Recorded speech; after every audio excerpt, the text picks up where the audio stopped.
What are you doing on Tuesday the 26th of September 2023? Because myself and Francesca Amber are coming to the Barbican Hall in London. Our event is called One Night Stand, and this one night event is all going to be about manifestation, crystal healing, and ridding your limiting beliefs to help you achieve your goals.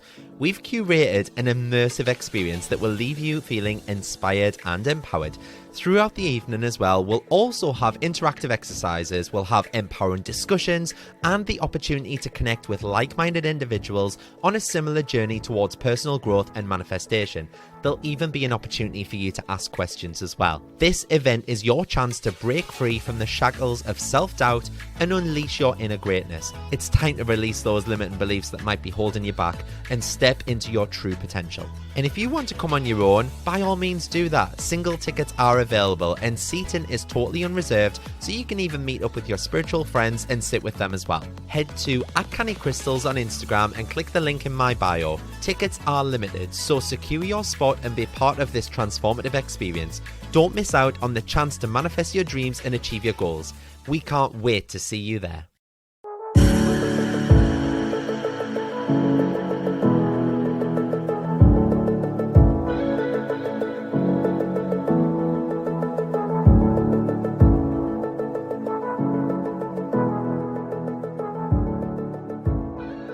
Hello everyone, thank you so much for joining me once again. I'm Mart and this is Canny Crystals, the podcast. So before I get started, this is the third time I've just actually recorded this podcast. The first time my microphone wasn't plugged in, so it was recording on my MacBook, but my MacBook was quite far away. So when I got to the end and realised that it wasn't plugged in, you could barely hear me. I tried turning the volume up. Oh my god, I've had such a nightmare. And then the second time I was midway through and my laptop died, didn't save a thing. I'm Anyway, I hope you're all good. I currently resemble a bit of a dropped lasagna. With being on holiday a couple of weeks ago, obviously when I got back I had to isolate for 10 days, so I never actually left the house. Now for 10 days, that's quite a lot. Like, I know everyone's had to isolate and stuff like that, and we've all had lockdowns, but I just found it so weird. Like, my partner was doing all the food shopping and taking JJ out for a walk every day. So yeah, cut to me at the gym on Sunday morning on my first day loose, going hell for leather, trying to get rid of that holiday belly. What a bad idea. I've had to be hoisted in and out of bed. I can't walk down the stairs, and I'm currently having to lower myself onto the toilet every day. My poor legs, honestly. I've also been making a start on those infamous crystal advent calendars as well. So my house is like a bit of a Chinese sweatshop at the moment. There are boxes everywhere, there's packaging everywhere, crystals all over the table. So yeah, I've also yesterday just released the final batch as well. So if you want to try snapping one up and you haven't already, head to the website, cannycrystals.co.uk, the link is in the show notes, and scroll down the homepage and you'll see them there at the bottom. Now, these are extremely limited edition. There are only 50 of them being made in total, and at this moment in time of me recording, there are only 15 left. Okay, so be quick. I know last week I mentioned that I'd put 30 on initially, and all 30 went within 12 hours, so I don't expect them to be there for long. But I'm going to start sending them out next week as well. So next week, expect me to start the podcast whinging about my bad back. But anyway, let's get cracking with this week's show for the third time. So I'm going to talk about how you can use the knowledge of everything in the universe, being energy, to help you manifest, as well as discussing different frequencies of energy, how to raise your vibration, and the experience of flotation. So back in the first episode, I mentioned about a book that I'd read called The Secret, and I know a lot of you said straight away, oh yeah, I've read that as well. But this is a very basic introduction to how everything is made up of energy and how your thoughts align with that energy. And I mean, since reading that, I've come across loads of different ones. I've done loads more research on it all, and it does all totally make sense. I've recently bought a book called E Squared by Pam Grout, a recommendation of a friend, and that's like 9 energy-filled experiments for you to do at home, And it's just little things like trying to manifest a green car, for example. You barely ever see a green car, but when you start doing these exercises, you'll see green cars everywhere. It's crazy what your mind can do. Obviously, if you want to go a lot deeper, you can read books on quantum physics and things like that. Anything to do with energy in the universe, really. So back in the olden days, Einstein once famously said, "Everything is energy, and that's all there is to it. Match the frequency of the reality that you want, and you cannot help but get that reality. It can be no other way. This is not philosophy, this is physics." I mean, Einstein was clearly onto something back then, and he's one of the most greatest physicists of all time, so who are we to argue with Albert Einstein? What exactly did he mean when he said everything is energy? Let's examine this in a bit more detail, frequency first. Our energetic frequency is naturally joyful, playful, and happy, but we rarely hook into that state because we let our habitual way of thinking about things drive our natural frequencies down. So we end up getting stuck at lower levels of energy and we just continue plodding along. We need to start work on changing that. So, for example, smile more, be nicer to other people, just learn to breathe and accept things. Stop beating yourself up. Just relax, laugh, and enjoy life. Every time you want to obsess for hours over something that you did or didn't do, what if you just chose to let it go instead? Acts like these immediately change our frequency. They move us from that energy of resistance and fear and worry to a one of trust and acceptance and love. So when Einstein's talking about matching the frequency, he means that everything we desire has a frequency set point. We don't think about it in those terms, but all beings, so all things in the universe, vibrate at a certain level. Take you, for example. You do on a daily basis. Sometimes you might get angry and sometimes you might feel bored. These rates are quite different from when you're ecstatic or when you're in joy. So science has also shown that feelings move through our body and are released within 90 seconds. So when something happens to us that triggers us, that initial spark of emotion is over and gone with a minute or two. So we need to actually learn to feel it and then to dump it. Because instead, as humans, I mean, I do this as well, but we can hold on to it for days in our heads. We'll call up our friends and complain, we'll bitch to our parents, and then we get upset because of something completely unrelated, and then that sets us off again about something that happened a week, a month, or a year ago, and we get stuck in patterns of thought about something and then regenerate that negative association with it. This is the kind of frequency that we want to work on changing, and it is possible. Yes, it requires some awareness and a bit of work so that you don't get swallowed down the rabbit hole, but with patience and persistence, you will get better at it. So as I spoke about last week, using techniques like mindfulness and meditation, you can calm your mind quickly and easily. Work on the frequency first and think about how things slowly start to shift in relation to your relationships, opportunities, conversations, possibilities, your actual life itself. You'll sharply start to realize that you do have a say in your own life. So when you start to manage your own frequency, you'll stop expecting it to be fulfilled by others, and you'll learn that you create your own happiness. Nobody else, you. And that in itself becomes a more liberating frequency. You can then let go of all expectations and demands from anyone else. The only thing making you unhappy are your own thoughts. If you learn to change them, when you do, you'll see that your frequency and your world will change too. So sticking with that thought of everything being energy, energy is obviously made up of vibrating atoms and molecules. Yes, we're back to year 8 science. So you are a living energy field, okay? Your body is composed of energy producing particles, and they're all in constant motion.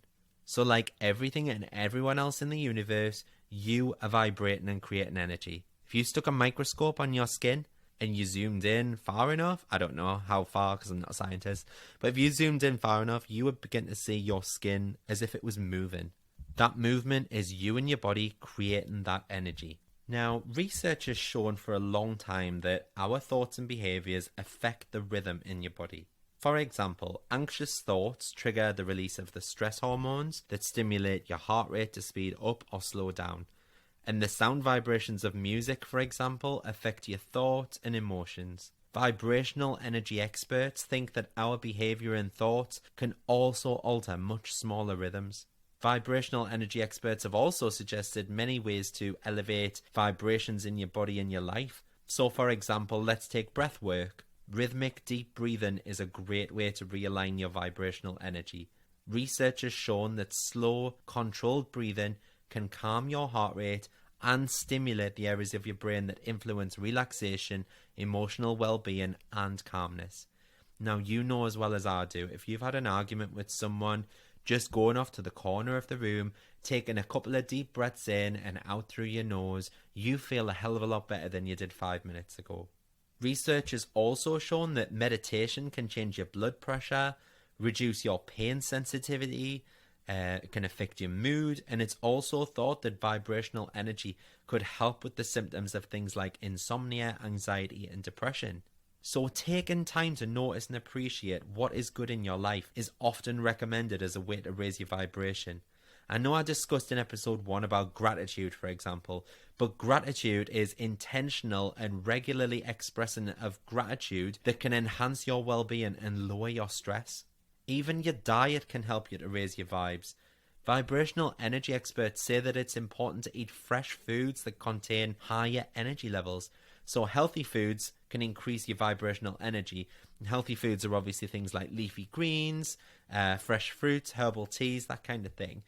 But if you think about it, for example, the food that you would get from a fast food chain, say for example McDonald's, all that food is going to be of a very, very low frequency level. And that in turn is going to make you feel sluggish and almost addicted, wanting more. And you just won't feel great because that food has such a low frequency.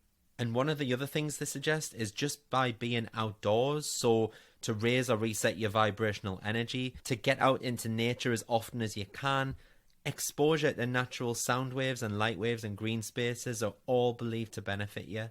So just going for a walk outdoors has been proven to lower stress, to lower blood pressure, to reduce fatigue, reduce cortisol levels, and it could even lower your risk of cardiovascular and respiratory disease. But we already know that, don't we? So going back to frequencies, if you think about some of the frequencies that we know exist, but you just can't see them with the naked eye, such as, let's take infrared for example.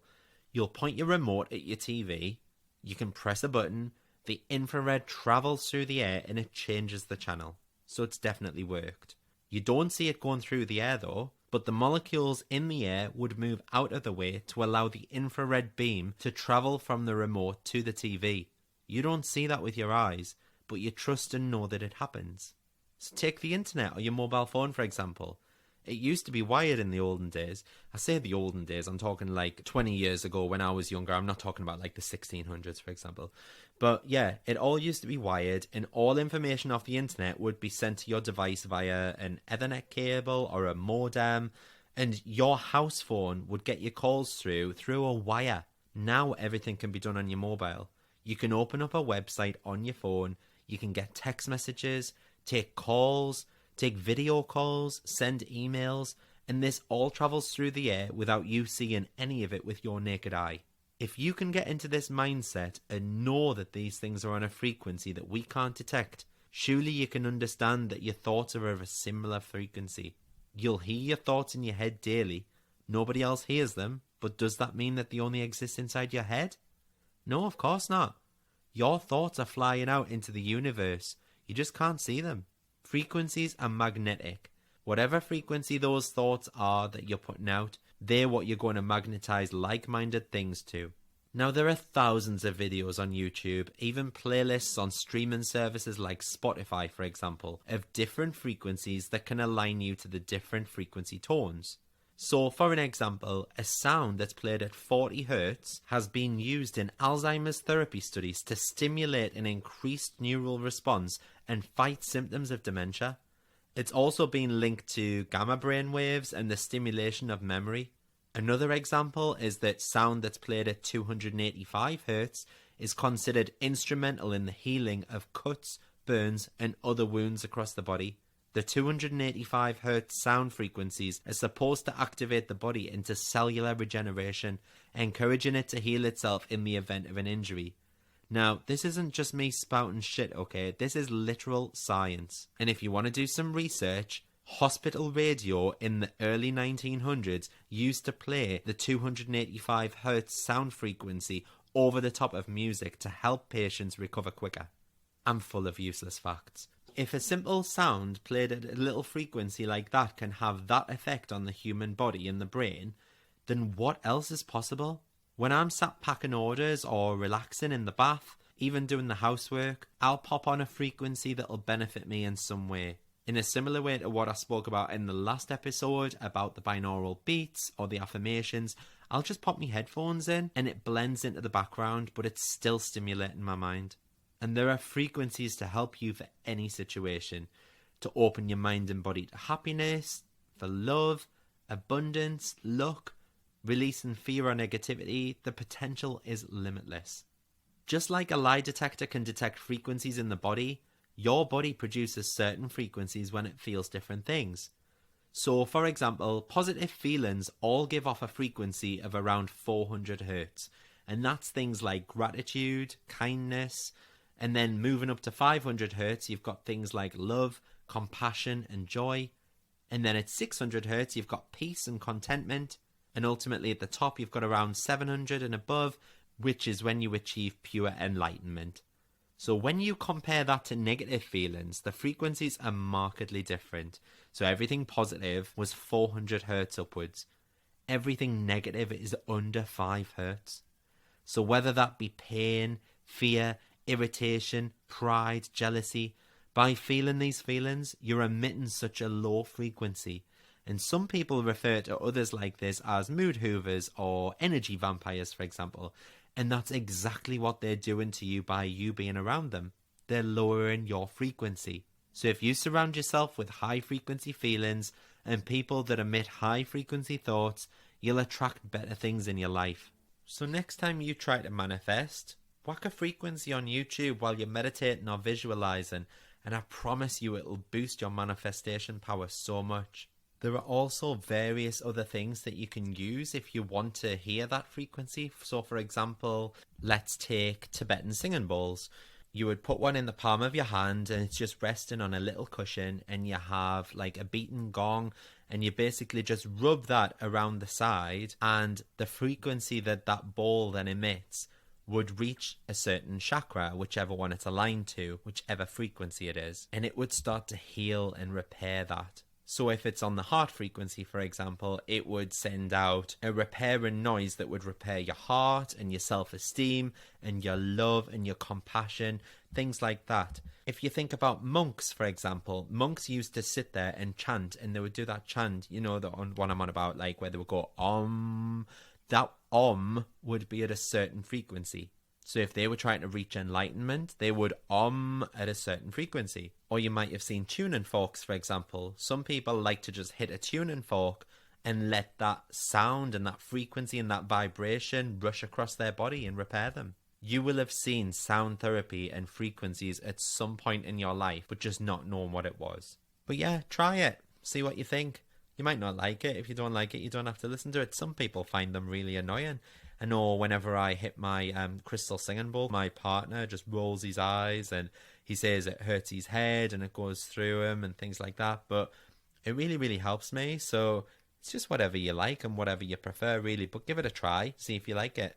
Now, someone reached out to me earlier in the week and said, how do you raise your vibrational energy and what do you do in your spare time to help your own mental health? And I thought this was really, really interesting because I was already going on about how to raise your vibrational energy through frequencies and things. So I thought, okay, let's speak for 5 minutes about something that I do to raise my own mental health. Now, I know people sometimes go for like massages and things like that. Massages aren't really me. I don't really like getting my kit off in public. I'm not too keen about having a stranger like rubbing us up and down and trying to obviously make that awkward conversation. I mean, don't get us wrong. When I'm aching off the gym like I am at the minute, I usually book in with Josie Baxter, who is one of my PTs, and she gives an amazing sports massage, and I don't mind that because I get on really well with Josie. There's no awkward conversation. It's all just banter and crack, and it's just pretty much a catch-up session for an hour while she's like massaging all the pain out of my body. But that said, one of the things I wanted to talk about today, what I do enjoy, is flotation. And this is something that I've recently really got into, and it helps me to meditate like nothing else. So if you're a 90s kid like me, you've probably seen that episode of The Simpsons where Lisa and Homer go to these sensory deprivation tanks. And for years, I thought that's all it was. I thought it was an episode of The Simpsons. I'd say it was about 2 years ago, I saw an advert pop up on Facebook for a new flotation wellness centre in Hebburn in Gateshead. So I did a bit of digging into the benefits of it, and I really liked what I read. Basically, you lie in, it's kind of like a big plastic pod, but it's filled with water for the session duration, which is usually about an hour. But anyway, the water comes up, I'd say like mid-shin, so it's not very deep, but if you lie down in it, it's filled with Epsom salts, so you would actually float in it because of the high Epsom salt content in the water. It's also known as sensory deprivation because you're literally depriving your senses, okay? So when you get inside the pod, you've got full control of whether you have the lid open or whether you close the lid. Obviously, for the best effect, you would close the lid. Then once you're inside, you've got a light, so you can turn your light off if you want. At the most basic level, a blindfold or earplugs are a form of sensory deprivation, but in a float tank, sights and sounds are totally removed. The air and the water are also heated to skin temperature, and it becomes impossible to know where your skin ends and where the water begins, basically. And of course, you're floating, which creates the perfect conditions for removing all external stimulants. Your vision's restricted in the pitch black, and you can hear nothing but your own body. You're completely floating in the Epsom salt water, and this therefore leads to a feeling of zero gravity with no real concept of up, down, time, or space. And it's such an odd sensation. But when you close off those three senses, it's amazing what you can do with your mind. The first time I did it, I lowered myself into the tank and I lay there with the lights on for about 5 minutes just to get us used to it. And after that, I thought I'd be brave, so I turned the light off. There I am, totally naked, lay inside an enclosed pod in warm water, floating, and I thought, this is the perfect opportunity to start meditating. So I started meditating. Because I had no distractions from my senses, it was so easy to visualize. It was so easy to calm my mind. It was the perfect condition to try and meditate for manifesting, for example. Now, at one point, I did freak myself out because I opened my eyes, but because I was still in the pitch black, I couldn't see a thing. I literally sat upright and I started touching my body to make sure I wasn't dead. I even said my name out loud just to make sure that my voice was working and I wasn't actually dead. It's such a surreal feeling. The one that I go to is about £30 for an hour session, and they have a lovely shower and room for you to get changed in afterwards, and they provide all the towels and your toiletries. But it's so nice, and the feeling I get afterwards is the same feeling that I would get after a massage. I've started to almost have out-of-body experiences when I go. Because of how isolated the experience is, my mind goes 100 miles an hour, and I start to think of creative things that I could be doing for Canny Crystals, for example, or I even start being talked to almost by the voices in my head. So it's so surreal, and until you try it yourself, it's so hard for me to explain what I mean. The mind is truly an amazing thing. So to whoever it was that asked us how I switch off and how I look after my mental health, that's one of the ways. And if you can try it and there's some flotation tanks in your area, I'd advise you to go and try it as well. Have you tried it before? Let me know in my DMs. You can reach me at Canny Crystal on TikTok and Instagram, or you can even visit my personal, which is at Mart Tweedy. All links are in the show notes. And please, if you haven't done already, don't forget to rate, review, and subscribe to this podcast and tell all your friends about it. I've had some amazing reviews so far, so thank you so much for everyone who's reviewed. I see them all. They all make us cry, so thank you so much. And don't forget to visit my website, cannycrystals.co.uk, and make sure if you're wanting one of those advent calendars that you snap one up quickly. And I'll see you all next week. Bye.